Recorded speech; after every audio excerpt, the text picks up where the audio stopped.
Hello! Konnichiwa, annyeonghaseyo. Andito na naman si RB Shinko para sa isang Nitro content. Okay, so ngayong araw na ito, tuturuan ko naman kayo kung paano papalakasin yung character natin gamit yung accuracy.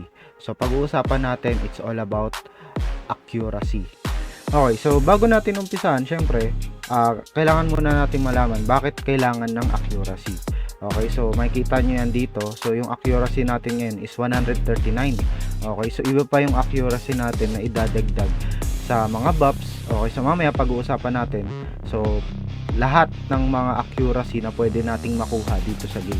Okay, so lahat ng pwede nating mapagkunan ng accuracy is pag-uusapan natin dito sa video na to. Okay, so ayan, meron tayong accuracy, mga melee accuracy, PB accuracy, PvP accuracy, itong accuracy against normal type, tapos accuracy against boss type. So meron ding skill accuracy. So bakit nga ba mahalaga yung accuracy? Yung accuracy kasi syempre ayun yung magiging dahilan para makatama ka dun sa mga monsters at saka sa mga boss.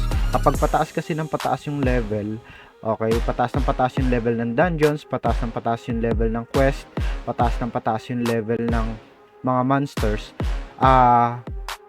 kung mapapansin nyo, ang hirap nyo ng patayin. Hindi dahil sa konti yung bawas nyo, kundi dahil palagi kayong nagmi-miss. Even yung skills ninyo, laging nagmi-miss yan. Okay, kaya nakakaasar yon kapag laging nagmi-miss, ang tagal mong makatapos sa quest mo. So merong mga 1 point lang yung idadagdag kasi nga napakahalaga nung accuracy. So tara, pag-usapan na natin kung paano natin makukuha yung accuracy. So unang-una dyan is sa equipments. Okay, so sa equipments natin, dalawa lang yung mapagkukunan natin ng accuracy. Unang-una dyan, ito yung weapon tsaka yung vambrace, yung secondary weapon natin. So yung secondary weapon ninyo maaaring iba sa secondary weapon ko, even yung weapon, kasi two-handed sword type ako. So maaaring sa archer kayo or magic kayo, diba, cleric, ganyan. So magkakaiba tayo. Pero dito yung accuracy.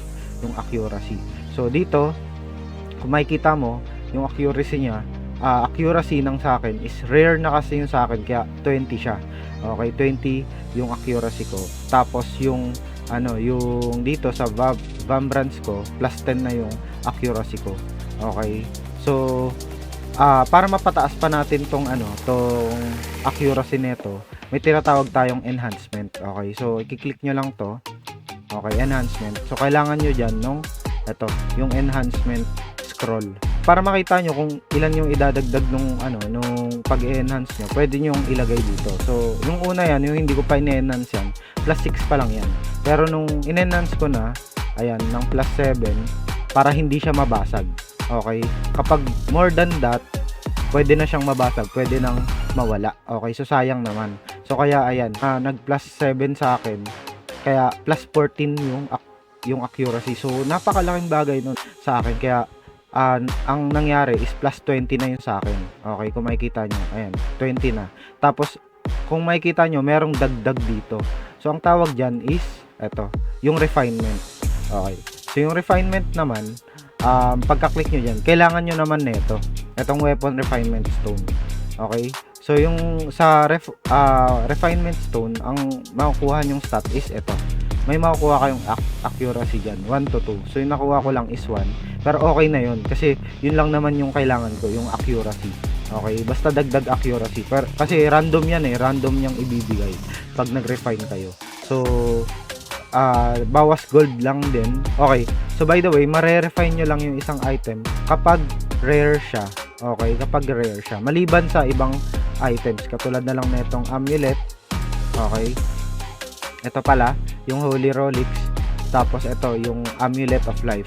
Okay, so di ba hindi na siya kailangan ng rare kasi nga di naman siya weapon or armor. So kadalasan ng mga ine-enhance, okay, na kailangan ng halimbawa dito, wala siyang katulad nitong yung refinement. Dito hindi siya available kasi nga hindi siya rare. Okay, so kung meron kayong i-refine, pwede yung i-refine lahat yan. Okay, pero kasi yung dito nandito yung accuracy. So ito yung pwede nyong i-focus muna. Tapos so tsaka nyo na lagyan ng enhancement yung mga ibang i-enhance niyo. So ito hindi pa ako nakakapag-craft ng color green nito. So magka-craft din tayo niyan. Yung pang-enhance guys, pwede nyo yan makuha sa ayan, sa pagka-craft. Okay, pwede nyo makuha sa pagka-craft. Kailangan nyo lang ng moonstone. Okay, so pwede nyo ring makuha yung ito sa shop. Pwede kang kumuha ng 10 kada araw. Okay, daily naman siya, pero sa weapon lang siya tsaka sa armor. Okay, doon naman sa sa ibang gamit, okay, katulad na lang nito. Okay, so next na natin ito yung accessories. So lahat ng accessories merong accuracy maliban dito sa belt. Okay, so dito sa accuracy, halimbawa dito sa ring, tawag dito, meron tayong plus 5 accuracy, meron ditong accuracy din dito, meron ding accuracy plus 5, accuracy plus 4. Dito lang talaga yung wala. So dito hindi ko pa siya ma-refine kasi nga wala pa akong pang-refine. Okay, so pwede nyo na makuha yung pang-refine nun. Alam ko meron sa guild. Okay, kaya sumali rin kayo ng guild. Ayan, sa guild. Tapos dito sa chest. Okay, sa chest, ayan yung mga components niya. So random siya pero makakakuha kayo niya. So saan pa ba kayo pwede makakuha? Sa pagka-craft din. Ayan, kailangan nyo lang ng moonstone. Kaya mahalaga yung moonstone. So paano nyo makukuha yung moonstone? Dito sa monster. Okay, so pwede kayong i-farm gamit yung monsters. Okay, sa patay ng monsters. Halimbawa dito kayo. Okay, special dungeon pala to. Okay, sa special dungeon makukuha nyo siya. So eto sa dungeon. Okay, tapos pwede rin sa pag-craft. Okay, which is eto. Ay, hindi pala siya nakaka-craft. Sa monster tsaka dungeon lang talaga siya. Tapos pwede nyo rin siyang bilhin. Okay, ayan, 13 diamonds. Kung nahihirapan kayo mag-farm sa mga monster, hindi binibigay, di ba? So dito pwede kayong bumili na lang. So tatlo lang, meron na kayong isang enhancement scroll. Okay, so pwede nyo nang ma-enhance yung inyong mga gamit. Okay, so ayun yung pangalawa nating pwedeng mapagkunan para mapalakas natin yung accuracy natin. Okay, so next naman is dito sa relics and amulet. So dito sa Holy Relic, meron kang makukuha na PvE accuracy. Okay, so para makuha to, pwede yan mabili sa merchant. Okay, kung pupunta kayo sa merchant, punta lang kayo sa mga artifacts. So kahit saan, diba, kahit saang merchant yan, tapos punta lang kayo sa artifacts. Pag nakapunta kayo sa artifacts, alam ko mga nasa 120,000 gold yung magagastos nyo para makakuha nito. Okay, tapos etong amulet, wala na siyang accuracy, pero dagdag din siya. So dun din siya, okay, mabibili sa artifacts. Bumili na rin kayo, tapos yung bilhin ninyo, ito na yung sa may HP regen. Merong MP regen doon, pero dahil nga parang sword type naman ako, di ko naman kailangan masyado ng MP regen. Okay, so ito, ang gagawin nyo lang din dyan is i-enhance din nyo. So isang beses ko lang siya na-enhance. Bakit? Kasi kapag pangalawa na, ayun, mababasag na siya. So pwede naman ako bumili ulit, pero ayun, sayang din yung pang-refine, pang-enhance, tsaka yung gold ko. So hindi ko na siya ni-risk. Tapos ano pa ba? Pwede nyo rin siyang i-enhance. Okay, pero alam ko wala siyang accuracy kapag nag-enhance eh. Pero dagdag pa rin siya, 'di ba? Dagdag siya sa defense yan. Dagdag siya sa stats. Okay, so much better i-refine nyo na rin. Okay, next naman dyan is yung itong tinatawag nilang Nightcraw's Claws and Brooch. So itong claw, meron siyang accuracy. So alam ko ito lang yung may accuracy. Ito kasi defense na yan, tsaka yung damage. Ayan. So dito meron siyang accuracy. Tapos nung una siya, ayan, plus 1 lang siya. Tapos pag ni-refine yung tatlo, kasi pag pangapat alam ko mababasag na. So meron siyang plus 3. Okay? Tapos ayan, kaya 6 na yung accuracy. Tapos pwede nyo rin siyang i-refine. Okay? Ito makakakuha kayo ng 2. Maximum of 2 accuracy. Tapos yung iba pa. Okay, ayun yung iba pa. So, yun lang hinanap ko eh, yung accuracy. Nung nagkaroon na, tinigil ko na. Okay, kahit hindi naka-max. Pero, kapag nagkaroon na uli ako, pwede kong hanapin ulit. Okay? Para makahanap kayo ng ganun, okay, para makahanap kayo ng ganito, pwede nyong i-craft yan. Ayan, dito. So, kailangan nyo lang rin ng moonstone. Tapos, gold lang naman.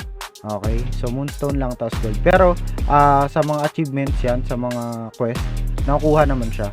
Okay? So, pwedeng huwag nyo nang i-craft. Antayin nyo na lang na makakuha kayo. Actually, pwede nyo pa palang makuha yun. Okay? Sa shop. So, sa shop, ayan, makakakuha kayo ng ganyan. Okay? Tapos, plus 10 na yan. Plus 10. Pag bumili kayo. Okay? Pag bumili kayo dito sa shop. Tapos, meron din sa event. Okay? Pag kinlik nyo yan, ayan.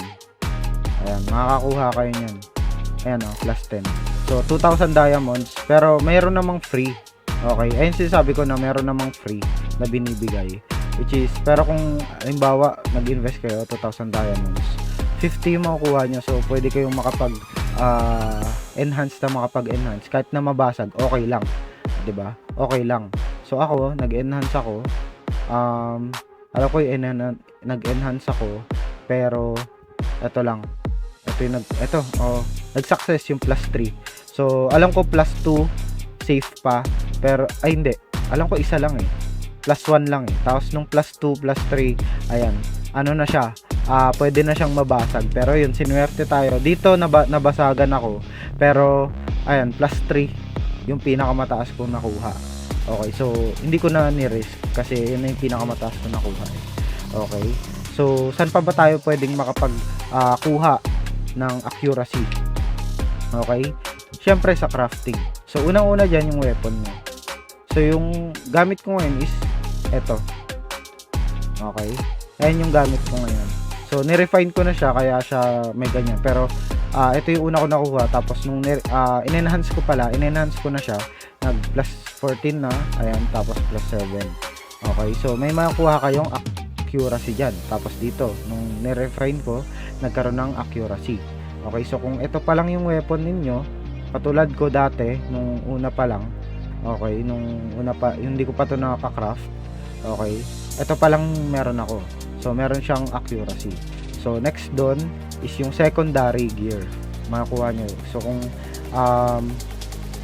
anong kayo, ito hindi pwede sa akin yan kasi hindi naman yan yung sa akin. So, ito yung sa akin, Vambrance. So, ika-craft ko to. Ito yung ika-craft ko next. Okay. Gagawin kong rare lahat ng mga kailangan ko. Pero alam ko, pwede ako mag-specialize. Ayan. Tapos, Vambrance. Ayan. Para makapili ako. Okay. So, accuracy plus 11. Tapos ito plus 11 din. Tapos ito plus 6 lang. Kaya parang gusto kong ito na. Pero mas madami kasi yung kailangan. Okay, di katulad dito. Okay, na konti lang yung kailangan. Ito mas marami. At hindi na more yun yung kailangan. Okay, so pero balik muna tayo dun, di ba, sa normal craft.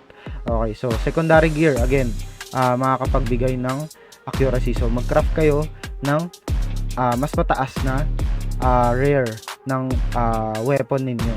Next naman is yung sa armor. So sa armor, meron sa gloves. Okay, kapag ka kayo, alam ko meron to eh. Tingnan natin. Ayun, dito. Ayan o. Pwede, pag green pa rin gusto nyo, ayan, pwede nyong i-craft yan. Okay, pwede nyong i-craft. Tapos, ayan, kasi may dagdag accuracy to eh. Tapos dito naman, hanapin natin yung may accuracy. Ito, mas mataas. Okay, pwede nyong i-craft to. Okay, ito yung i-craft nyo. Tapos, Morion din lang. Diba? Tapos, metal, tsaka purple. Kung, halimbawa, maghahanap kayo ng, tinuro ko na to eh. Kung maghahanap kayo ng ganyan, okay, pindutin nyo lang. Tapos, ayan, pwede nyo nang puntahan kung saan kayo pwede. Halimbawa, mag-AFK kayo. Ayan, pwede nyo puntahan yan. Tapos, asa na yun? Ito. pwede nyo i-click yan. Okay? So, ganun lang siya. Ganun lang siya, kung paano nyo makuha. Pwede nyo ring bilhin na lang. Okay? Pero kapag, ba mga ganyan, pwede nyo bilhin na lang, 'di ba? Kasi mababa pa naman. Pero yung mga mahal, katulad na ito, ito alam ko mahal to. Ayan, 450, 'di ba? So, mahal na yan, wag na yan, 'di ba? Pwedeng sa iba na lang. Okay, ayan, sa Monster, may drop pa rin naman yan eh. Madadrop pa rin naman siya. Tapos, pwede rin sa mga iba. Okay?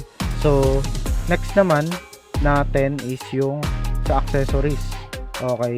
Meron din yung sa gloves. I mean sa gloves tuloy. Sa lahat. Ito pala sa lahat. Okay? Except sa belt. Okay? Lahat yan pwede nyong ma-craft. Okay? Dito sa pagka-craft, ayan, dito, pwede nyong ma-craft yan. Itong quartz mineral, alam ko, pwede nyo siyang mabili doon sa Battlefront. Okay, saan yung Battlefront? Okay, ito, sa Battlefront. Pag pumasok kayo dyan, tapos, meron dong shop, or meron dong artifact. So, meron dito makikita kayo magnifying glass. I-click nyo lang, tapos hanapin nyo yung artifacts. Tapos, ayun, bili kayo ng ganon, ng pang-craft nun. Kasi bakit?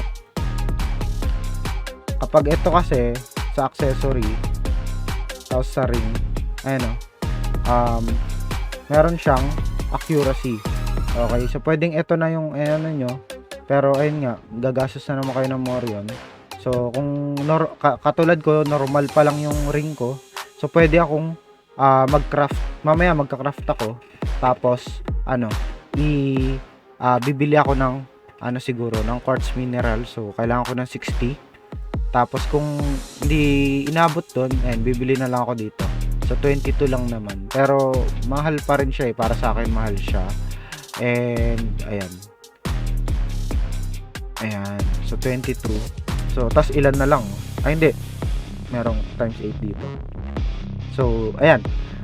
Ganun lang. Okay, ganun lang yung yung pagka-craft tapos paghahanap. So lista nyo na lang, okay, lahat ng mga kailangan natin para sa accuracy. Tapos ano pa ba? Saan pa ba natin pwedeng kunin yung accuracy? Okay? Syempre sa potion. So sa potion, meron tayong dalawang pwedeng mapagkunan ng accuracy. Okay? Sa yung potion pala, pwede nyo siyang mabili syempre sa Sindris, sa shop. So punta lang kayo dun sa kahit sa ang merchant, tapos click nyo lang yung Sindris. Tapos bili kayo nito. Alam ko nagbibigay talaga nito. Ayan, sa merchant. Tapos ayan. Pupuntahan nyo lang naman Okay, pupuntahan nyo lang naman. Okay. So ito kasi nagbibigay siya ng melee accuracy. Okay? So yung iba kasi kung hindi ka melee type, pwede kang pumili. Okay? Pwede kang pumili dun sa box. So hindi lang ito yung So tatlo yan. So kung magic ka, ayun yung pipiliin mo para magkaroon ka ng accuracy.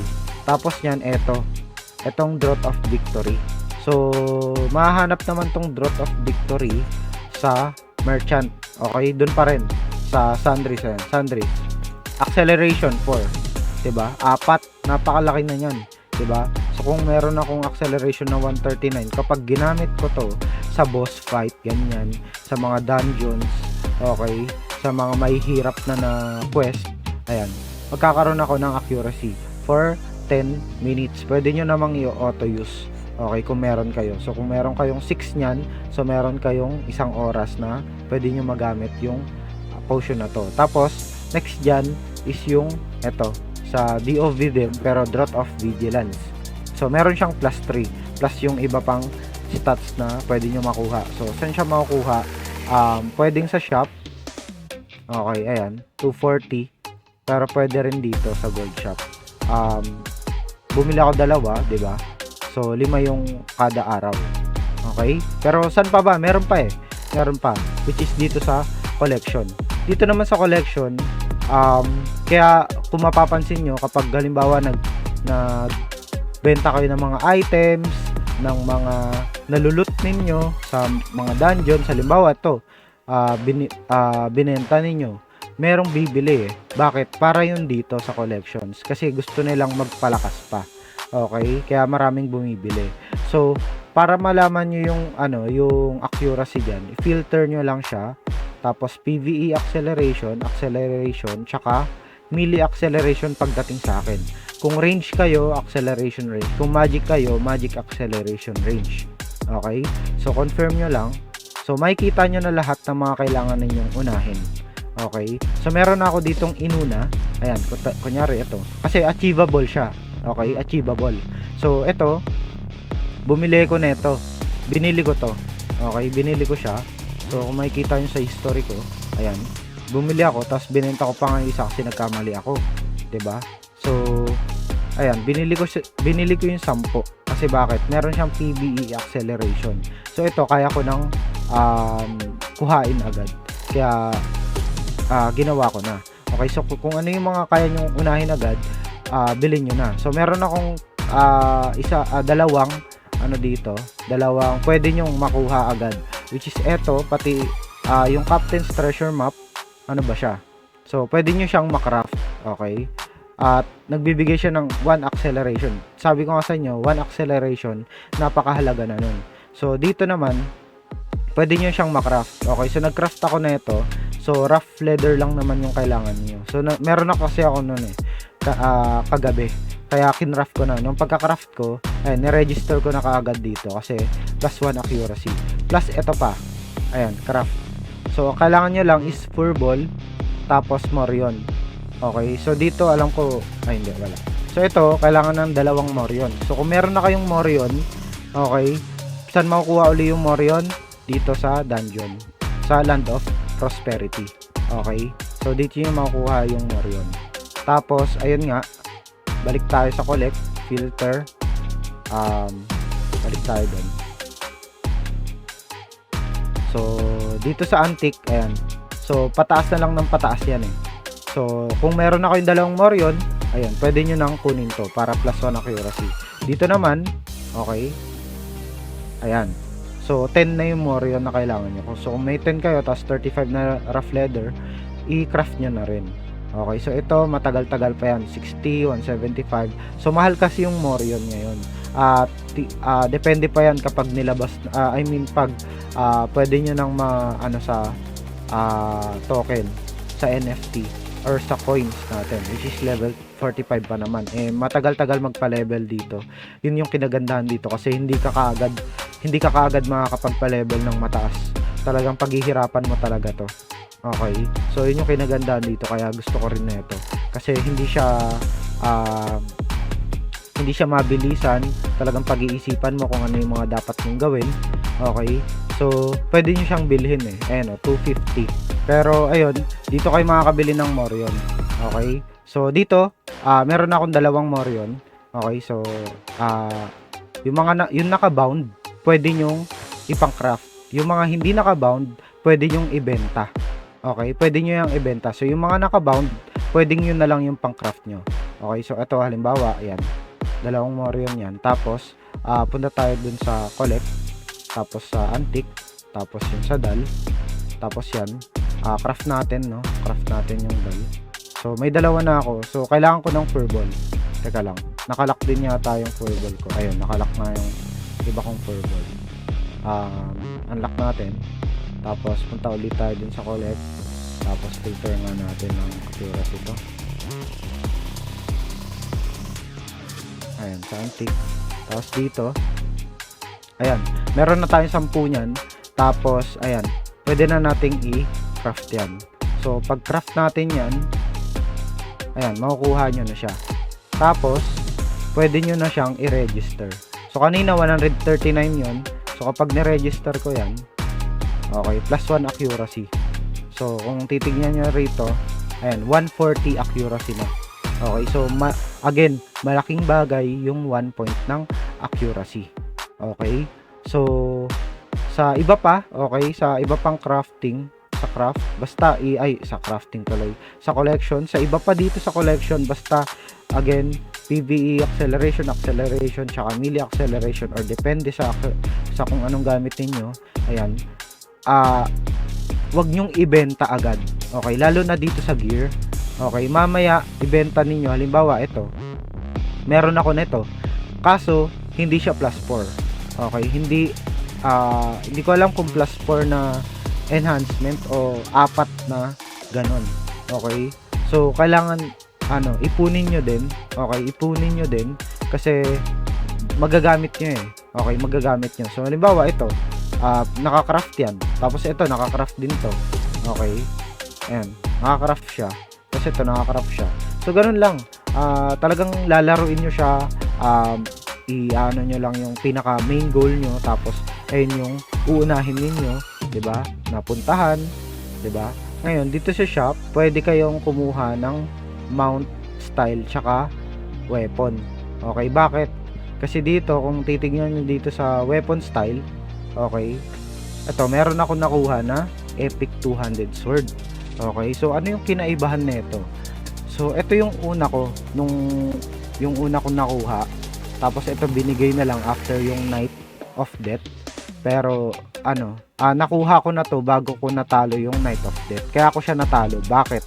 Kasi dito kung makikita mo, yung acceleration ko dito is 14 lang. Dito naman 23. 'Di ba? Napakalayo ng difference. Kaya isa to sa sa talagang yung iba talaga kinukuha talaga. Halimbawa ito 30, 'di ba? Tapos ito naman 40. So mythical, 'di ba? Napaka siguro gagastos ka ng napakalaki niyan para lang makuha. Iba napakamalas, 'di ba? Katulad ko. So dito epic na 'yung nakuha ko, pero okay na 'yun. Okay na sa akin 'yun. Tapos dito naman sa mount. Okay, makakuha din kayo dito sa mount. Halimbawa, yung nakakuha nito si Daddy Kim. Ayan, si Daddy Kim. Ayan accuracy 5. Ganda no? Ito, skill accuracy. Okay. Skill, ayan accuracy range accuracy, magic accuracy, melee accuracy. So kung melee type ka, so pwede kayo makakuha diyan. Okay?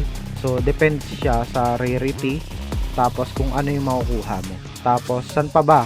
Last one dito sa Creed. Okay? So dito, i-reset ko siya. So bibili ako ng Holy Water of Oblivion. Okay, bakit? Kasi i-reset ko siya kasi yung isang point ko napunta ko dito sa Inherit Wisdom, 'di ba? Which is yung Emperor Gen. Kasi hindi ko pero hindi ko na kailangan 'yan. Okay, so kung magfo-focus kayo dapat sa isa. Okay? So dito makakuha ako dito ng melee accuracy.